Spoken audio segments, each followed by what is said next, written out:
Amigos nuestros, estamos en las oficinas del Tribunal Superior de Justicia, en la presidencia de este organismo del Poder Judicial, con el licenciado Daniel Gallo Rodríguez, que es el presidente, el magistrado presidente de esta institución. Licenciado, pues vamos a entrar directo con el tema de los magistrados vitalicios, que pues es comidilla, es el tema del día, junto con el gasolinazo, junto con la gasolina para los diputados. Se habla de una aprobación para la nueva ley orgánica del Poder Judicial en diciembre, y que fue por aplanadora por los diputados de Acción Nacional. Sin embargo, yo sé que esto ya se venía trabajando desde hace meses. ¿Nos quiere explicar los antecedentes de esta nueva ley o las razones de la reforma, sobre todo en el artículo 8, que habla de la pensión de retiro? Muy bien, Federico, muchas gracias por la entrevista. Gracias por la oportunidad de llegar a tu auditorio.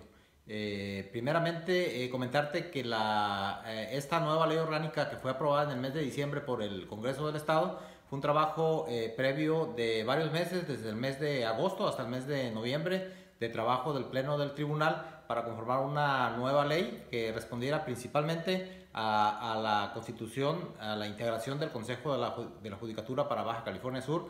Aprovechamos la ley para hacer algunas adecuaciones también en relación con el nuevo sistema de justicia penal. Hicimos adecuación a las áreas administrativas, pensando precisamente en la entrada en vigor del propio Consejo, de manera que esta nueva ley fue un trabajo de actualización, y fue un trabajo de muchos días y de muchas horas con los magistrados del Pleno. Y parte de lo que aprovechamos en la realización de esta nueva iniciativa, de esta nueva ley, fue precisamente trabajar con el tema del retiro de los magistrados. ¿Por qué lo incluimos en la propuesta en esta iniciativa de nueva ley orgánica? Porque ya teníamos, para empezar, un antecedente en el reglamento de la ley orgánica que data del año 1996. A partir del año 2010 se incorpora también a la Constitución Política del Estado esa disposición, de retiro. De manera que hubo un ex magistrado que promovió una serie de amparos desde el año 2012 y hasta la fecha, 3 o 4 amparos aproximadamente, logró que se le reconociera ese derecho que estaba en ese reglamento. La forma en que estaba regulado en ese reglamento el retiro para los magistrados estaba un tanto gravoso, dado que era el 100% de las prestaciones, era vitalicio, pero además de todo ello era transferible a cónyuge e hijos, ¿no? Entonces, lo que hicimos en regularlo en esa nueva ley orgánica no fue crear algo nuevo, no fue crear una figura nueva, fue simplemente regular, pasar a la ley y bajar los porcentajes, quitar algunos beneficios, como fue precisamente que ya no sea transferible, fue bajar los porcentajes que fuera hasta el 70%. Entonces fue únicamente regular, dar certeza de algo que ya existía y que era muy gravoso para el Poder Judicial. Después simplemente bajar esos porcentajes y esas cantidades, pensando en ex magistrados que pudieran eventualmente tener ese derecho. Bueno, que si ellos solicitaran ese retiro, fuera en base a los nuevos términos de la nueva ley orgánica, que no es tan gravoso como lo era en el reglamento vigente desde el año 1996. Esto es lo que hay detrás de esta propuesta del Poder Judicial para que se integrara el haber de retiro, ya debidamente reglamentado en la nueva ley orgánica del Poder Judicial. ¿Es posible la retroactividad hacia los magistrados que ya no están, que fueron en años pasados? ¿Sí es posible la retroactividad? Sería un tema, yo creo que muy discutible en algún amparo. ¿Qué dice el amparo? ¿Pero qué dice el amparo de Juan Cota Osuna? Concretamente, en el caso de Juan Cota Osuna, él ya tiene reconocido un derecho para que se le incluya en nómina y se le empiece a pagar esa prestación. Sin embargo, no ha quedado determinado aún por los tribunales federales si aplicaría una retroactividad en ese pago a partir de la fecha en que él se retiró, que fue en 1999. Es algo que aún no está determinado. Lo que sí ya está determinado es ese derecho a que se le incorpore con esa prestación. Pues habría que verlo. Entonces esto quiere decir que en cierto sentido hay homologación con lo que sucede en la Suprema Corte de Justicia, en el Consejo de la Judicatura. Sí, digamos que el trabajo que nosotros hicimos en la propuesta que realizamos al Congreso del Estado, hicimos un trabajo comparativo de todos los tribunales del país, incluyendo el Poder Judicial Federal, ¿Y cómo andan? Y estamos hablando que prácticamente en las 2/3 partes de los poderes judiciales de los estados del país cuentan con esta prestación, reguladas de maneras muy diferentes en cada uno de los estados. Y en el Poder Judicial de la Federación. La propuesta que nosotros hicimos es más o menos un promedio de lo que hay a nivel nacional. Lo que nosotros propusimos es menos gravoso de lo que ya estaba en el reglamento y es más o menos un promedio de lo que hay a nivel nacional en los poderes judiciales donde ya existe esto, en algunos casos de hace muchos años, ¿no? Porque antes lo que se les daba nada más era la pensión del ISSSTE y la liquidación correspondiente a los haberes, lo que decía en ese momento la ley orgánica. Sí, esta es una prestación diferente a lo que es propiamente una jubilación. Incluso parte de lo que revisamos en algunos estados combina esa pensión del ISSSTE si se está recibiendo y se descuenta de ese haber de retiro. Digo, hay muchas... No se duplica. Exactamente, hay muchas modalidades en los diferentes estados del país. Y te digo, lo que nosotros hicimos fue buscar un promedio de lo que hay a nivel nacional. Nada nuevo. Nada que hayamos inventado, es algo que ya existía. Bueno, si entiendo bien, una de las razones es porque si no lo hacen y después de esta situación del amparo ganado, pues lo van a hacer ustedes o lo van a hacer los demás. Es decir, bueno, lo podría hacer cualquiera. Si ya ganó uno, pues se va a ir por el mismo camino. Vamos a suponer que ustedes no hubieran instituido la pensión, o sea, legislado. Exactamente, lo que nosotros hicimos fue... Es una razón, ¿no? Exactamente, lo que nosotros hicimos fue hacer menos gravosa esa prestación que ya está y que ya está reconocida por los tribunales federales y que pudieran venir algunas otras peticiones, ¿no? ¿No la quiere explicar cómo fue la modalidad? Sí. ¿Cómo dice el artículo 8?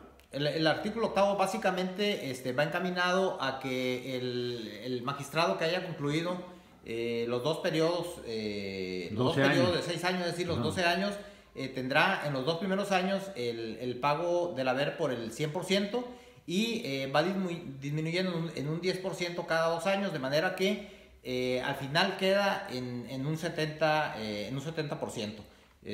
Hay otra modalidad también para quienes hayan concluido el primer periodo en el cual... y que no hayan sido ratificados. Y que no hayan sido ratificados, y lo cual hay una temporalidad de 12 años, de manera que ahí no hay un pago nada más 12 vitalicio, nada más 12 años. Y también va bajando a 70. Y también va bajando, ¿no? Entonces, como ven, es mucho menos gravoso del 100% que existía en el reglamento. Si nosotros no hubiéramos hecho esta propuesta y el Congreso lo hubiera aprobado, ahorita estuviéramos hablando de un 100% vitalicio transferible a cónyuge e hijos. Bien, bueno, es una situación delicada la que vive el país, la que vive Baja California Sur, cuando menos en la sensibilidad de la gente, por después del gasolinazo.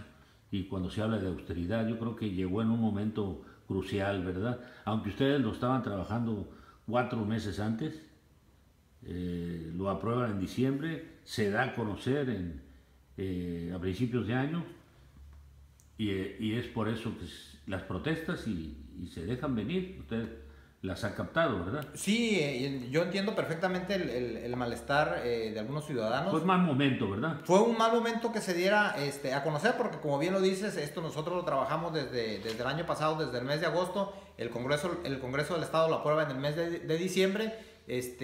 Bueno, antes de que hubiera las condiciones actuales que se dan a partir del día 1 de enero por el tema del gasolinazo, que entendemos le ha causado molestia a la gente. Hay una situación de irritabilidad en la sociedad, viene una noticia de estas y yo entiendo el malestar de los ciudadanos. Nosotros estamos plenamente conscientes de ello. Sin embargo, yo sí les digo, no es algo que nosotros estemos inventando, es una prestación que está en la mayor parte de los poderes judiciales del país, que ya estaba antes aquí, pero que no estaba regulado en la forma en que lo hicimos.